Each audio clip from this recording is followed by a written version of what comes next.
Sinapsis. Conexiones para la vida. Con Pablo Román Lucia, Matías Bertone y Jorge Hirsch. Damos la bienvenida a Sinapsis, Conexiones para la Vida, este programa que se emite por Latinísima. Aquí hablamos todos, hoy con mi amigo y compañero, el doctor Matías Bertone. Hoy estamos con ausencia de Jorge. Jorge está en Paraguay, está haciendo algunas actividades, presentando su libro, que lo vimos la semana pasada, salimos en el programa presentándolo. Así que le mandamos un saludo grande. ¿Cómo estás, Matías? Bien, muy bien. Ahí también apoyando toda la gira de Jorge, de la presentación de su libro. Le deseamos el mejor de los éxitos. Y bueno, con ganas de charlar un poquito sobre neurociencia, sobre el cerebro y sobre los temas que más nos interesan y que espero que también le interesen a la gente, ¿no? El tema de hoy, aparte de ser actual, tiene una importancia particular por el momento histórico en el cual estamos y el avance de la tecnología. Me parece que es un muy buen tema elegido por vos, que tiene que ver con las pantallas, ¿no? Y cómo las pantallas, el uso de pantallas influye en nuestra cognición, ¿no?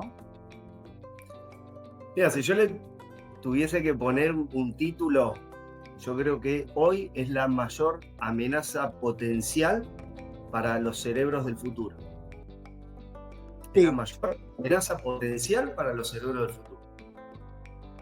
Sí, concuerdo, y para que esa amenaza no se convierta en una realidad, hay que hacer una serie de controles, ¿no? Nosotros, en los más chicos, pero también en nosotros mismos. Totalmente. A mí me gusta dar siempre no sé si lo habrás escuchado, participamos de distintas actividades juntos. Hablo de la dieta de la aceituna, ¿no? Entonces digo, si uno le agarra la locura, dice, a partir de ahora voy a hacer la dieta de la aceituna, y durante 6 meses como aceitunas, y voy a tener una cantidad de trastornos cognitivos, en el peso, voy a tener fatiga, voy a tener un montón de cosas. Después me doy cuenta que es una locura lo que estoy haciendo, y empiezo a comer bien y muchas de esas funciones se restituyen. El problema es que si la dieta de la aceituna se la doy a mi hijo de 6 meses hasta el año, probablemente las consecuencias vayan a ser irreversibles por la falta de nutrientes, porque la diferencia entre un niño de 6 meses y yo son unos 20 años más o menos, pero las otras diferencias son que mi cerebro ya está maduro, que ya desarrolló y que tiene menos funciones potencialmente alterables por esa exposición a esa dieta absurda. Entonces, esto que acabas de decir nos pasa a nosotros, ¿no es cierto? Entonces estás en la sala de espera para la consulta con el odontólogo, o estás en transporte público y agarras el teléfono y empezás a mirar, ¿no es cierto? Y nos pasa, nosotros que ya nacimos en una era no digital, y a pesar de eso, el impacto y la influencia que tiene sobre nosotros es enorme. Ahora, en los chicos es dramática y vamos a tener varios minutos como para charlar de esto. Vos sabés que es interesante porque primero hay que entender cómo funcionan los algoritmos, ¿no? Que nos presentan información a través de las redes sociales. Pero además hay diferencias, por ejemplo, en aplicaciones como TikTok, que es, digamos, hoy es la aplicación que usan los adolescentes. O sea, es la aplicación de los adolescentes, ¿no? Antes era Instagram, hoy es TikTok. Hay un TikTok absolutamente distinto para Occidente que para Oriente. El TikTok de Occidente es el que conocemos y está lleno de basura, y vemos gente haciendo bailecitos y desafíos tontos. Mientras que el TikTok que se muestra en China, por ejemplo, está absolutamente mediado, está absolutamente controlado, y es un TikTok para construir conocimiento, o sea, donde se construye realmente aprendizajes y conocimientos en la población. Claro, ahí un planteo muy interesante es el de el control. En ese caso, funciona. Pero ¿estamos dispuestos en Occidente a que nos controlen el consumo de contenidos? ¿No? Y es una gran pregunta que nos tenemos que hacer hoy. Una gran pregunta, porque el control va en contra de la libertad, ¿cierto? O sea, nosotros tenemos libertad de elegir el contenido que queremos, pero ahora yo te voy a hacer otra pregunta. Mirá, ¿sí? Bueno, vos sos la persona indicada para charlar estos temas, porque tenés muchísimo conocimiento sobre la inteligencia artificial, la tecnología y muchísimos conocimientos sobre el cerebro. Entonces amalgamás las dos cuestiones. Si nosotros hablamos y le explicamos a la gente, bueno, ¿qué es lo que hace el teléfono? ¿Por qué lo tenemos en la mano y lo miramos y vemos si tenemos mensajes? Esa interacción que nosotros tenemos con el teléfono estimula un sistema mesolímbico, ahora empiezan las palabras raras, pero es una red que pasa por acá, por debajo, ¿sí? Y llega a la corteza frontal, y esta parte de acá fabrica una droga para nuestro cerebro que se llama dopamina. Esa droga impacta acá en el núcleo accumbens, los ganglios basales, y después tiene unas proyecciones a la corteza frontal, el área con la que nosotros pensamos y planificamos, ¿sí? Esa sensación de placer es la base de las adicciones a cualquier cosa, al juego, al alcohol, al cigarrillo, a la droga. Y la interacción con el teléfono se convierte en una adicción. Entonces, ya que estamos hablando de libertad, si yo te digo, Pablo, ¿qué hacemos con los tratamientos de las personas que tienen adicción a la droga? ¿Le damos a elegir o los tratamos compulsivamente porque su juicio y su toma de decisiones está afectada por el consumo de sustancias? Entonces ahí empezamos a cambiar de opinión en relación a la libertad, porque si es una libertad coaccionada por la droga. ¿Qué hacemos? ¿Le damos un maletín con $100.000 a una persona que tiene adicción al juego? No. Y bueno, entonces la libertad de esta persona para manejar sus bienes debería estar acotada hasta tanto pueda hacer un tratamiento. Ahora, si yo le digo a un chico, toma el teléfono y haz lo que quieras, y se va a estar estimulando todo el tiempo con dopamina, viendo las aplicaciones y las redes sociales, estamos en un problema porque esa capacidad de autorregulación va a estar todo el tiempo en riña con la necesidad que tiene el cerebro de generar estos estímulos placenteros. Y te digo una cosita más, que hoy estaba pensando cuando hablaba del tema. Qué complicado y qué recontra mil complicado que es esto. Porque mira, existe un aparato similar a un celular, como si fuese una tablet o algo, que sirva para tener redes sociales, y otro aparato que sea para recibir mensajes del trabajo, poder ver un correo electrónico. No, está todo en el mismo.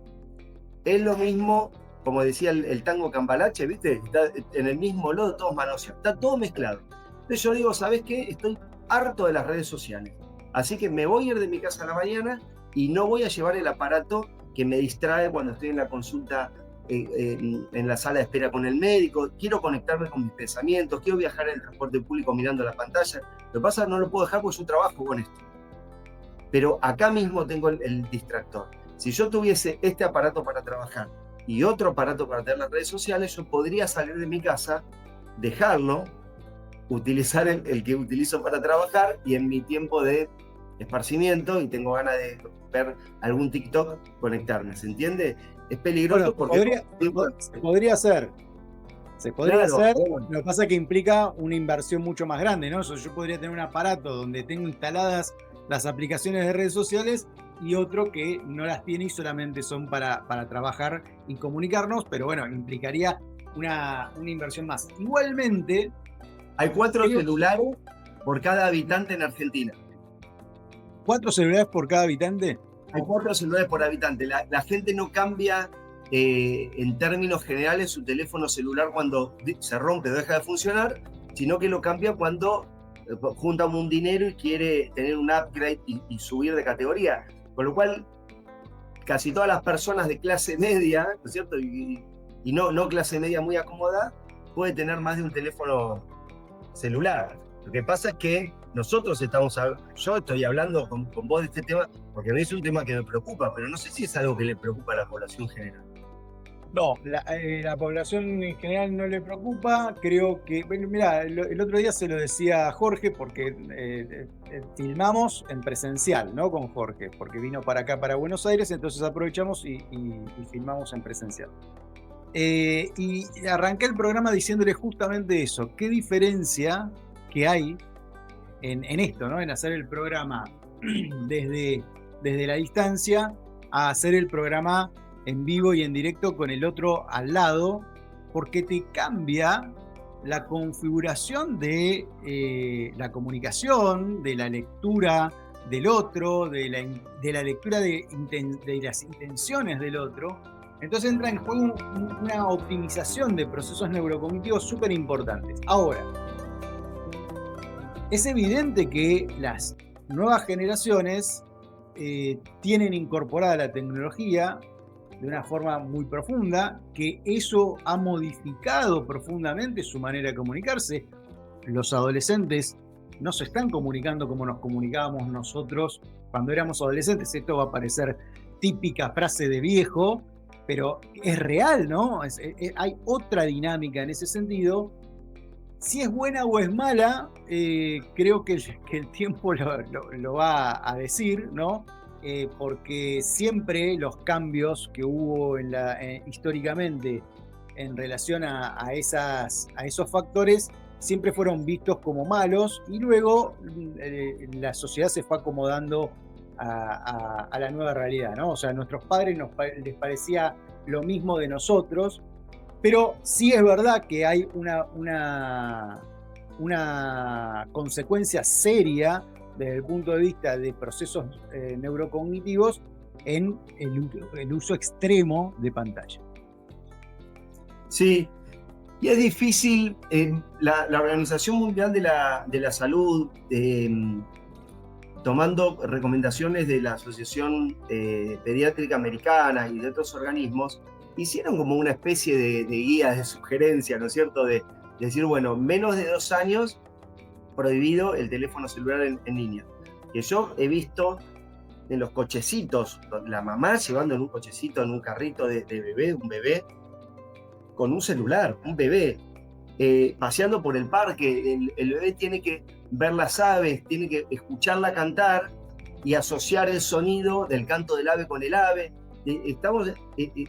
El niño está en un momento de cableado del cerebro, donde la interpretación de la realidad, no me voy a meter en construcción de significados, pero la interpretación de la realidad viene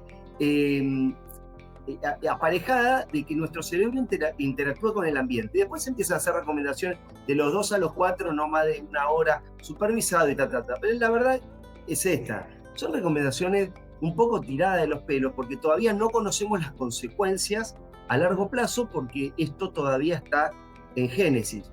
Pero lo que sí se sabe, y ya hay estudios que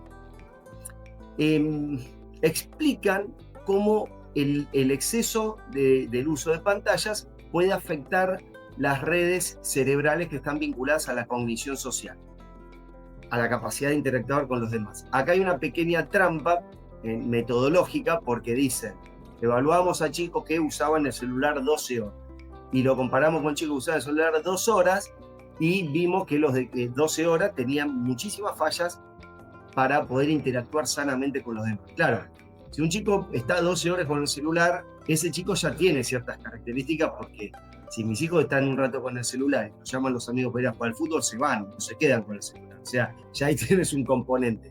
Pero a lo que voy es, si el chico ya venía con cierta tendencia a la dificultad para la interacción y la tendencia al aislamiento, digo, tenerlo 12 horas mirando el celular no es muy terapéutico, empeora el problema. Ahí te planteo algo que no lo... O sea, intuyo la respuesta, pero que no lo sé fehacientemente. ¿Y si se pasa 12 horas frente a un libro, sin interacción social? También es malo. No es lo mismo, También es lo mismo. Es lo mismo. Si se pasa 12 horas desarmando microondas y volviéndolo a armar, es malo. O sea, se pasa 12 horas haciendo rompecabezas, que a veces en niños del espectro autista, cuando te dicen, no sabés, a él le encanta tal y cual cosa. Claro, los chicos se obsesionan con una tarea y dicen, no, y desarman las cosas y las computadoras. Está bien, pero lo tenés que sacar de esas tareas donde está ensimismado con una cosa. En este caso, el celular lo que tiene, que vos hablaste del TikTok.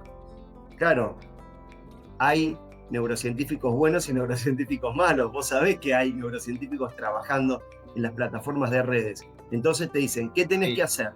Tiempos de atención cortito, muy llamativo, con música, con movimiento, con estética.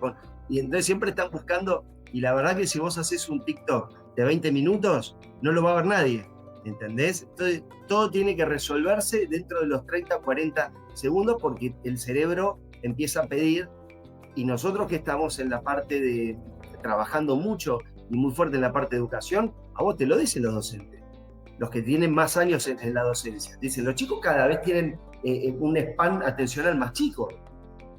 Sí, y se nota también en las formaciones. Hay un cambio en las formaciones según las edades, ¿no? O sea, cuando vos formás a gente que ya está graduada y que tiene cierto recorrido, aunque sea de pocos años, en el mundo laboral, la interacción que se produce es mucho más grande que cuando estás en formaciones con gente que todavía no se graduó y que está ahí arrancando con sus primeros pinines, ¿no? Entonces, se nota mucho y es muy llamativo, ¿no? Que no están como en un estado de apatía. No sé si apatía, pero es como un estado de letargo, donde vienen a recibir y no a co-construir con el docente, ¿no? Sí. Ahora, vos sabés que el CEO de Netflix le preguntaron cuál era su mayor enemigo, cuál era su mayor desafío. Y la respuesta fue el sueño, ¿no? El sueño. O sea, nosotros tenemos que crear contenido para que la gente esté 24 horas prendidas a Netflix.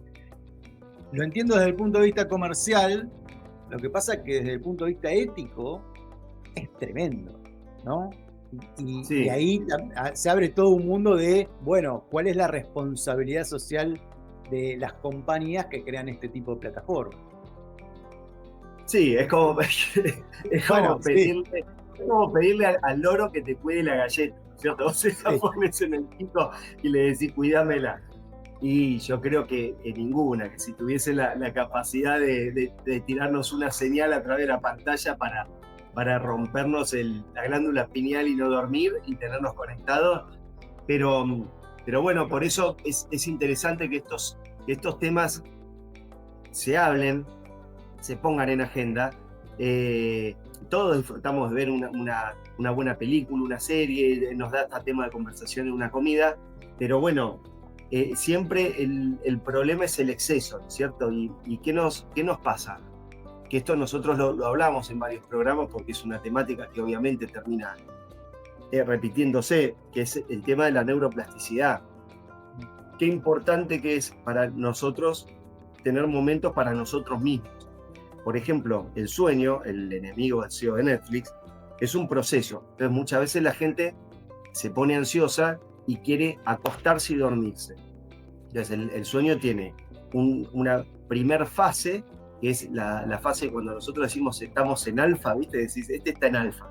Bueno, es así, porque las ondas cerebrales que invaden esa primera fase del sueño es alfa. Entonces se nos van haciendo así con los ojitos. Y después nos vamos quedando dormidos, pasamos a la fase 2, la fase 3, la fase 4, la fase REM. O sea, pasan un montón de cosas el sueño. Y cuando nosotros no soportamos ese proceso por la propia ansiedad de decir, yo me quiero dormir rápido, tenemos un problema y intentamos llegar a la fase alfa viendo tele, ¿no es cierto? Entonces nos ponemos la tele y cuando se nos están cerrando los ojos, apagamos. Pero los invito, si hay alguno que nos está escuchando y nos dice, a mí me pasa eso, los invito a hacer esto. No se empujen a la fase 1 viendo tele. Apaguen sabiendo que quizás se pueden quedar 15, 20 minutos despiertos con la cabeza en la almohada. No saben todas las cosas maravillosas que van a pensar. Van a ser un pequeño recorrido de lo que hicieron en el día, van a tener tiempo para planificar lo que van a hacer el día después. Es maravilloso estar un tiempito en la cama, acostados, sin estar absolutamente dormidos, ¿sí? La premura por las cosas, o sea, querer que las cosas sean rápido, tiene mucho que ver con la cuestión de la incidencia de la tecnología y sobre todo estas redes sociales que nos presentan noticias rápidas, cortas, breves, y con otra cosa que vos dijiste, encima, con estos motores de búsqueda que siempre nos dan lo que nos interesa, ¿cierto? Claro, el algoritmo es tremendo en ese sentido, ¿no? Tremendo, tremendo. Siempre está buscando confirmar nuestras creencias, nuestra forma de ver el mundo, y eso lo hace muy bien, lo hace muy bien. Y ahí, bueno, eso es inteligencia artificial, ¿ves? La gente asocia la inteligencia artificial con la inteligencia artificial generativa, que es esto que conocemos hoy como ChatGPT, Gemini, etcétera. Pero en realidad la inteligencia artificial se viene desarrollando desde los años 50, y los primeros pasos que nosotros podemos conocer son justamente esto. Todo esto del sistema de Netflix con sus recomendaciones, Amazon según los procesos de navegación que hagamos, o Mercado Libre. Bueno, las mismas redes sociales, ¿no? En realidad lo que analizan es comportamiento, tienen grandes volúmenes de datos en ese sentido y toman decisiones de qué contenido nos van a mostrar en base a nuestro comportamiento en esa red social. Cuánto nos mantuvimos viendo una publicación, de esa publicación a qué estaba relacionada, con qué temática, etcétera. Entonces después nos muestran contenido que esté relacionado con eso. Funcionan muy bien y son muy, muy efectivas. Recién, cuando dijiste lo del sueño, lo linkeé con algo que tiene que ver con lo que hablábamos al principio de las pantallas y los chicos, ¿no? Esta necesidad que tenemos esta generación de padres, que los chicos no se aburran, ¿no? Entonces, con tal de que no se aburran, bueno, que hagan algo. Y ese algo generalmente son las pantallas, ya sea en formato de celular, tablet o televisión o videojuego. Está buenísimo que los chicos se aburran, ¿no? ¿Te puedo decir una cosa? Los chicos no se aburren. Yo ya lo probé eso, es espectacular. Porque el fin de semana fuimos a una especie de chacra o campito de un tío mío, ¿no? Y nos enteramos que el resto de mis sobrinos no iban, entonces uno de los nenes míos iba a estar solo entre todos los adultos. Entonces dije, bueno, me preguntaba mi mujer, ¿qué hacemos con Felipe? Porque no va a haber chicos, se va a aburrir. Digo que se aburra. Y dije, lo lamento por él, pero ¿qué se puede hacer en estas circunstancias? Yo voy a ir en la reunión. Fuimos. A los 2 minutos estaba yendo a darle de comer a los caballos, después se fue para un lado, se subió a una hamaca, no se aburrió. Y cuando nosotros jugamos con amigos en casa, en un momento los chicos agarran el teléfono y decimos, no, de ninguna manera, le sacamos a todos los teléfonos, pasan 30 segundos de brazos cruzados, enojados, bien como un adicto cuando no recibe lo que quiere, ¿no? Se ofusca, les da malestar y nerviosismo. Y al minuto ya están jugando al cuarto oscuro, a las escondidas. Por eso los chicos tienen un nivel de creatividad. Si nosotros les queremos proponer los juegos, vamos 200 kilómetros atrás de ellos. Ellos solos van a saber. A eso me refería, ¿no? Qué bueno que se aburran, justamente porque es el precursor de la creatividad en los chicos. O sea, enseguida van a encontrar un factor para salir de ese aburrimiento o de ese enojo que vos planteás, para encontrar una actividad creativa que justamente los estimule en ese sentido. Digo, lo decía en ese sentido, ¿no? En qué bueno que está que entren en esa primera fase, que es la precursora justamente del juego creativo, ¿no? Es interesante. Claro. Que entren, que exista el problema, ¿no es cierto? Decir, bueno, ahora tengo un problema, me estoy aburriendo y lo tengo que resolver. ¿Cómo lo resuelvo? Eso es espectacular. Cuando están en grupo hasta les sale más rápido, ¿sí? Pero igual, aunque estén solos, a veces agarran un papel, se ponen a dibujar. Ellos saben cómo salir de ese aburrimiento. pero para que lo sepan hacer, los padres tienen que permitirles esos escenarios. ¿Qué tipo de reglas hay que utilizar? Porque Si uno planteo lo siguiente.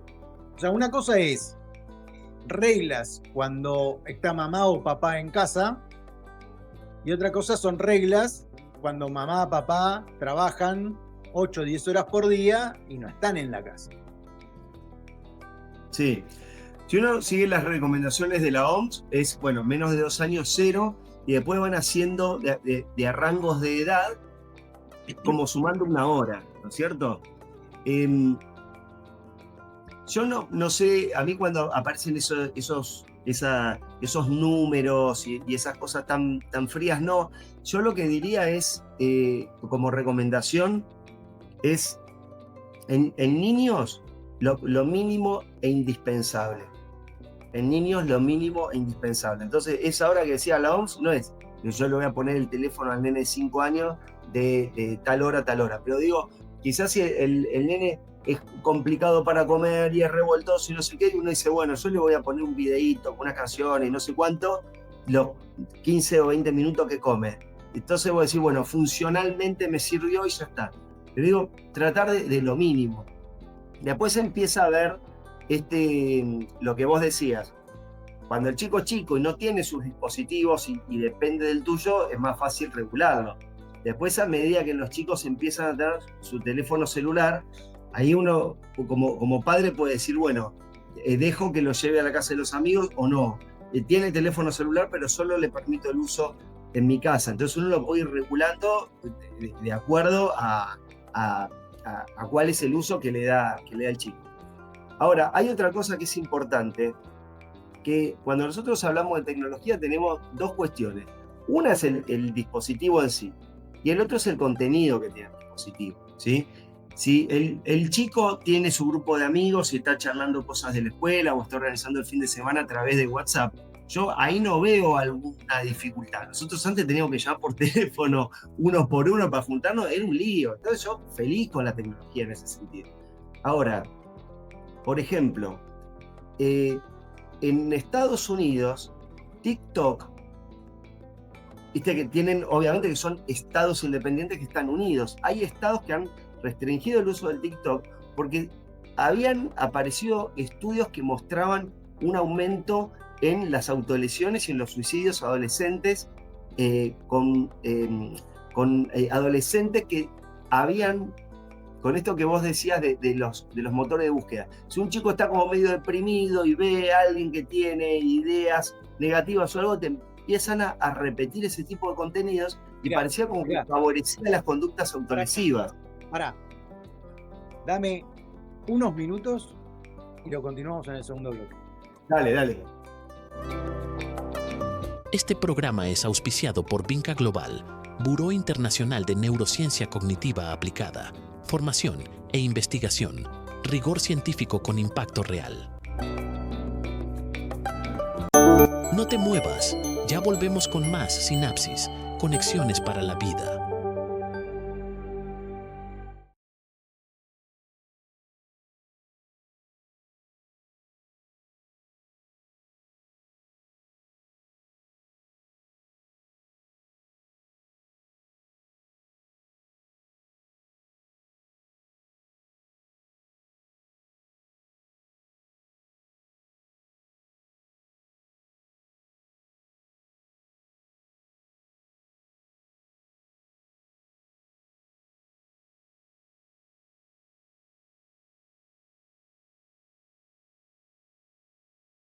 Sinapsis, conexiones para la vida, con Pablo Román Lucia, Matías Bertone y Jorge Hirsch. Bueno, estábamos hablando justamente de esto que estabas comentando, ¿no? De que algunos estados habían prohibido el uso de celulares o de redes, de ciertas redes sociales por las autolesiones. Contanos. De TikTok en particular, ¿eh? De TikTok en particular. Pero claro, si un adolescente empieza con ideas un poco negativas o de autolesiones o cosas por el estilo, les empezaban a presentar contenidos que estaban vinculados a eso, y lo que nos puede pasar a nosotros en el cerebro es que al estar expuestos, eso se llama sensibilización, ¿sí? Que se hace para temas positivos, por ejemplo, ¿no?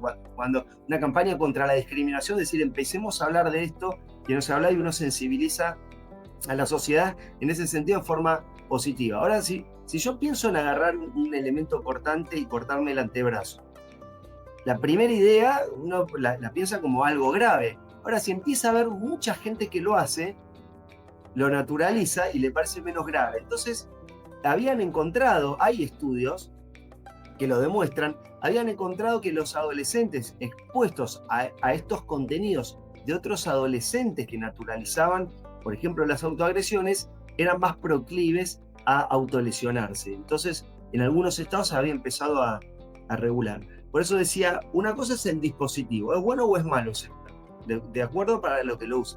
Ahora, hay algunos contenidos que en algunas edades deberían estar muy regulados y muy seguidos de cerca por los padres. Un poquito, porque me parece que te fuiste de foco.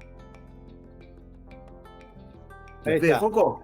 Sí, sí. Ahí me parece que empezó a tomar el foco del fondo en vez de vos. O sea, que volviendo al TikTok y al control que tienen en China en particular sobre el contenido que se muestra en TikTok, hay algo muy llamativo. Cuando vos compras un celular, ¿sí? Los celulares en Occidente tienen, viste que de origen tenés una capacidad que ya viene consumida, ¿no? Por el sistema, ¿no? Claro. Bueno, si en nosotros son un par de gigas, en China son 20. Y todavía no podemos saber exactamente qué es lo que hay de control en esos 20 gigas que tiene un celular chino, porque no solo controlan y regulan las aplicaciones, ¿no?, de los celulares, sino que a través del uso de tu celular, obviamente, determinan muchos datos de comportamiento de las personas, y eso es como una especie de scoring después que sirve para conseguir trabajo, para conseguir crédito, etcétera, ¿no? Digo, muy interesante desde el punto de vista del control. Ahora, volviendo al tema del control, ¿sería más útil educar? Sí. Las dos cosas van de la mano, ¿no es cierto? Porque uno puede educar, y si la idea no perdea mucho en el chico, ya hablamos de que esto genera una cuestión adictiva, ¿sí?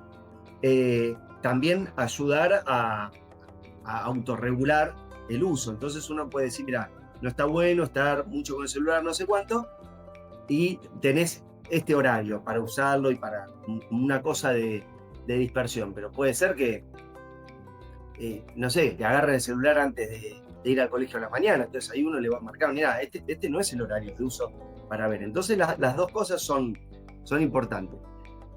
Otro tema que no tocamos hoy, o lo tocamos muy, muy de costado, es que también hay estudios en relación a la inteligencia artificial y cómo eso impacta en nuestro día a día y en nuestro cerebro, ¿cierto? Que nosotros en alguna ocasión lo hemos charlado. Estos estudios, me parece que era uno del MIT que nos había compartido Anunciata. Yo soy crítico, yo soy muy crítico de ese estudio del MIT, porque no es un estudio que no está metodológicamente, tiene algunos fallos. Sí. No hay pares evaluadores, etcétera, ¿no? Pero bueno, hablamos, si querés, del MIT, que más se difundió, digamos, en los últimos tiempos. Sí, lo que me interesa no es solo el estudio, sino la idea o el concepto. En una formación en Chile, nosotros vimos un tema y separamos en dos grupos, ¿no es cierto? Uno lo hicimos todos en grupo, como si fuese una clase tradicional, pero de las que nos gusta hacer a nosotros, con juegos y con distintas dinámicas.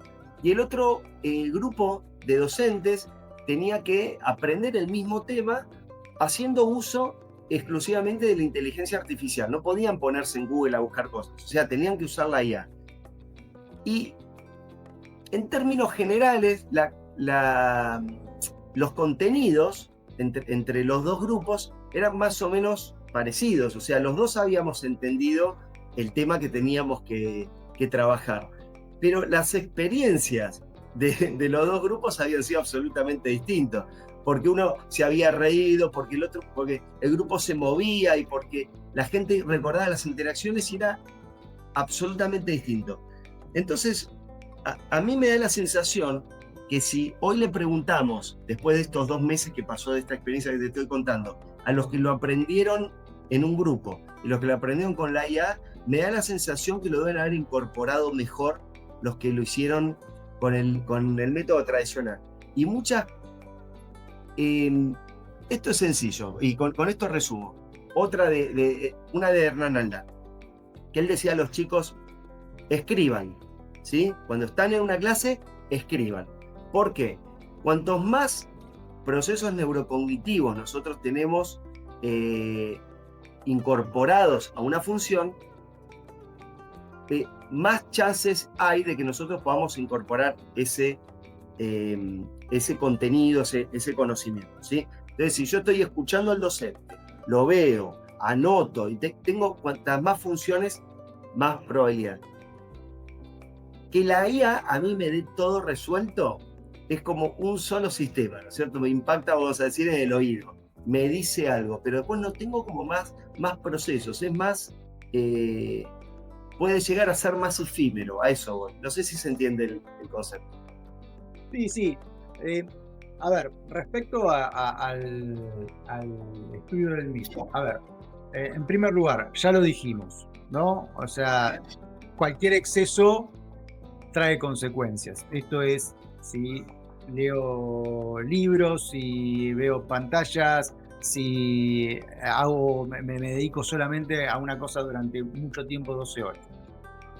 Es lógico el resultado del estudio del mismo. O sea, si yo derivo todo mi proceso cognitivo en una aplicación, en este caso ChatGPT, es lógico que al medir las capacidades mentales, los procesos mentales en realidad, se haya casi bajado un 40%, ¿sí? En los que dependieron para la tarea exclusivamente de ChatGPT. Ahora, cuando se combinó la tarea humana con el uso de ChatGPT, o sea, las personas iniciaron la tarea por sí solas y en un momento determinado de la tarea fueron a ChatGPT para complementar, para buscar, etc. Ahí, al contrario, se amplió las capacidades. Pero entonces, la herramienta no es mala.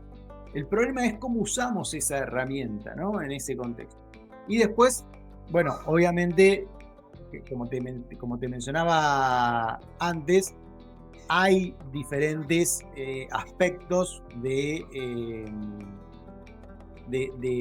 metodológicos, ¿no?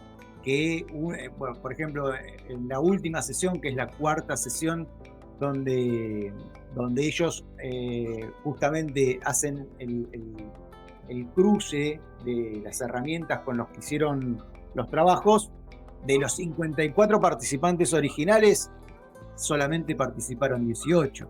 O sea que la muestra se redujo, pero considerablemente. Era muy pequeña. Muy pequeña en ese sentido. Después, la capacidad... después, desde lo que fue la medida del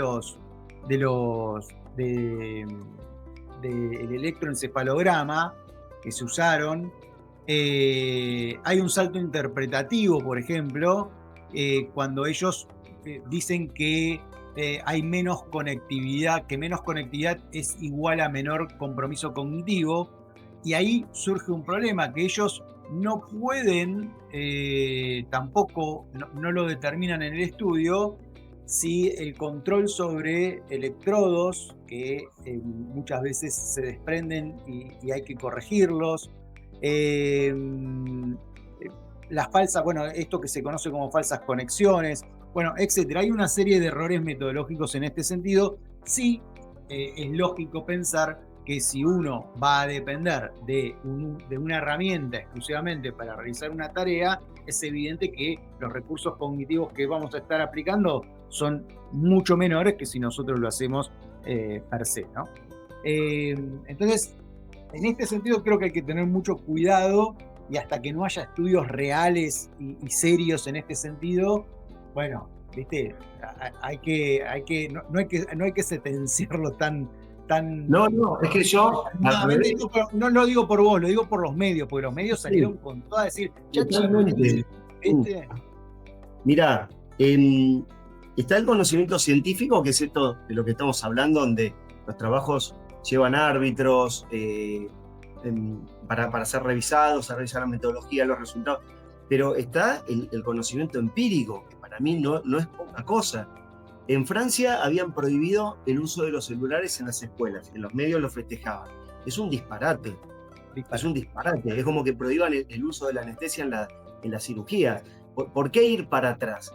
Yo no soy parámetro de nada, pero quiero contar la experiencia mía en la docencia universitaria. Yo les doy una tarea a los chicos. Digo, chicos, por favor, usen todo. La computadora, el celular, el chat GPT. Yo quiero el mejor producto. Porque en la vida laboral te van a decir eso. Che, impugná una pericia. ¿Qué querés? No, un informe de impugnación que sea impecable, pero nadie te va a preguntar de dónde lo sacaste. Entonces yo quiero ver si ellos logran un contenido óptimo con las herramientas que tienen. ¿Cuáles son las herramientas que tienen? Las que tienen en el día a día, las que tienen en el bolsillo. No es que van a usar la computadora de la universidad y cuando salen de la universidad se van a tener que arreglar a mano. Ya la tienen. Entonces, ¿cómo vos le vas a enseñar a hacer una tarea? Yo digo, vamos a tomar el test de Wisconsin. La gente no sabe, una cosa que se tomaba con cartas, que son 1000 cartas. Y yo voy con las cartas a tomar, si se toma en computador. Se lo voy a enseñar a tomar en computadora. ¿Sí? Totalmente. Absolutamente. Hago lo mismo. Esta es la función del docente. Acompañar para decirle, chicos, la herramienta no los compensa.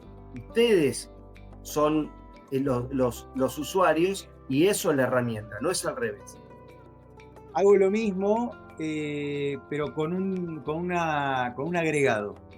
Que obligo a cualquier estudiante que utilice inteligencia artificial que lo manifieste abiertamente en la entrega que hace. O sea, que diga, que utilice un párrafo que diga, este trabajo usó tecnologías de inteligencia artificial, entre paréntesis, ¿cuál? Si ChatGPT, Gemini, Cloud, la que sea, en las etapas de, y que diga, preliminar, búsqueda de información, corrección gramatical, etcétera, ¿sí?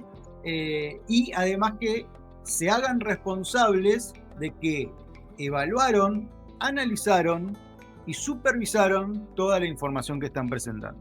Entonces, ahí me parece que es... Ahí está bueno, sí, está bueno también.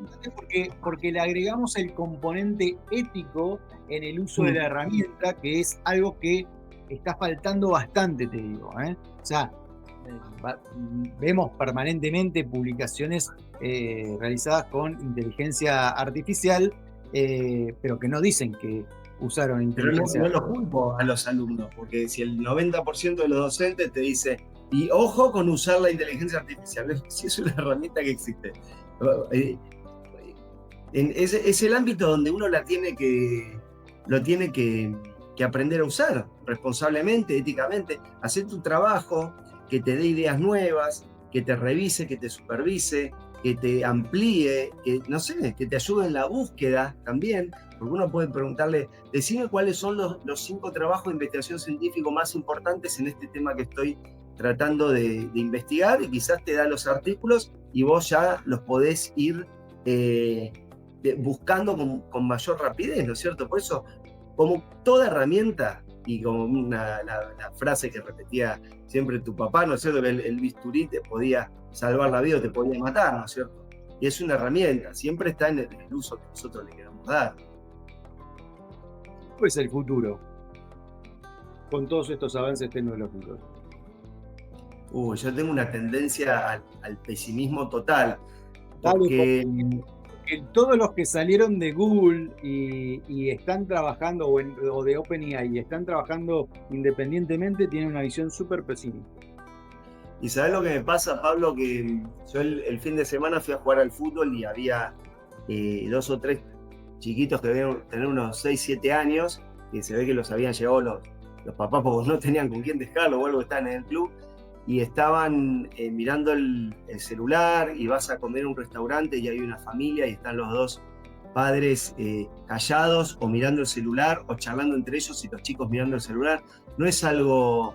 lo del carrito de bebé fue una cosa que me pasó en un viaje que directamente me voló la cabeza. Yo, si fuese el gobierno, le diría, miren, le saco el chico. Es como ver un padre pegándole a un hijo. O sea, si le están haciendo tanto daño al cerebro.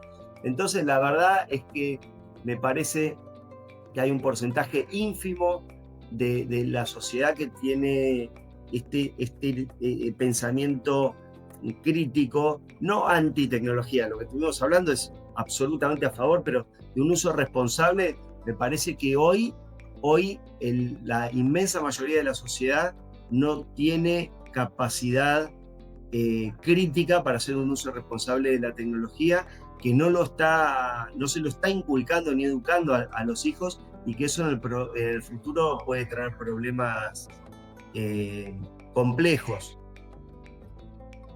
Elon Musk hace unos días dijo algo que hasta hace unos días decía muy en privado, ¿no? O sea, él tenía un discurso en privado y otro discurso en público. Y bueno, salió a la luz finalmente que él plantea que el trabajo va a ser una opción. Va a ser una opción para quien quiera despuntar un vicio como un hobby.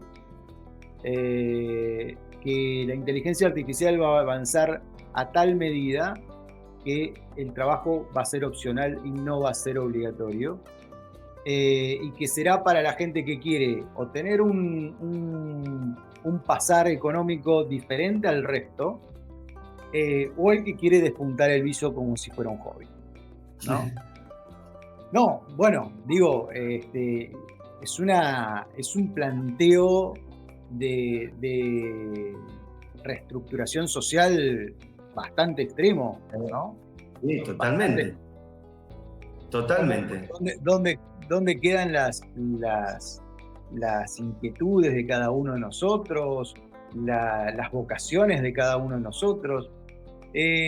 A un ex CEO de Google le preguntaron a qué tendría que apuntar un chico hoy si tiene que elegir una profesión para el futuro, teniendo en cuenta los avances de la inteligencia artificial.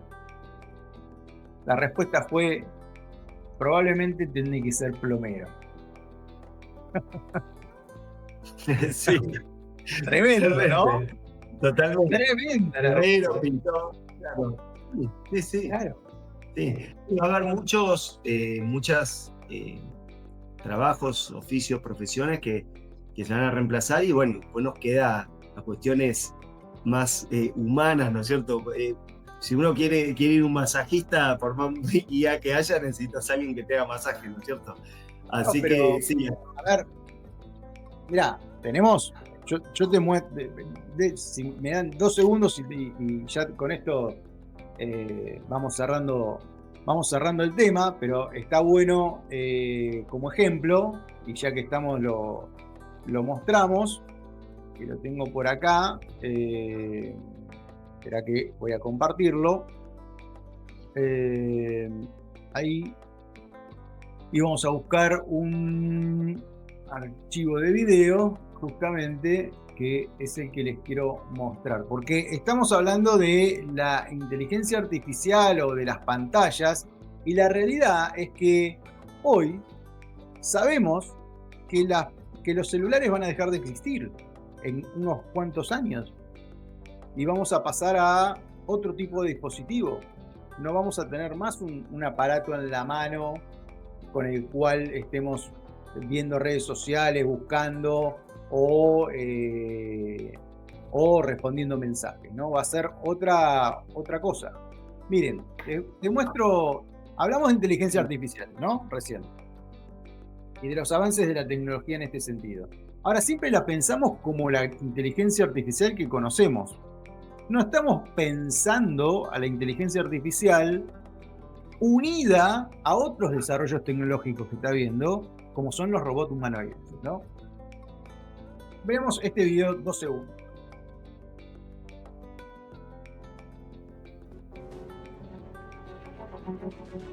Esto es piel artificial.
Bueno, mirá, Neo, ese robot todo lo que estamos viendo sale para 2026, excepto el Agility Robotic Digit, que ya está operando. Este robot que estamos viendo en pantalla ya hizo 100.000 operaciones laborales.